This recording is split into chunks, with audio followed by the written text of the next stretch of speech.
Ordinal letter relay. Let's get to it. Okay, prepare the whiteboard just like what I did here. It should look just like this. Now you're going to divide the classroom into two teams. Team 1, Team 2. Then I'll shout out a letter. Let's say the letter T. So this is a relay style. That means the first student from each team will go to the whiteboard and they need to write one word only. And they write a word according to what the ordinal is. So here's an example.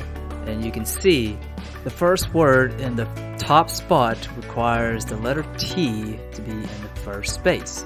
And then the second word requires the letter T to be in the second space. And so on and so on. So the students need to fill up all 8 spots, and whoever finishes first is the winner.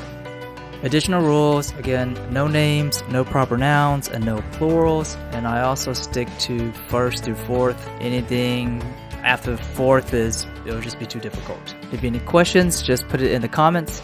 And again, as always, thanks again for watching.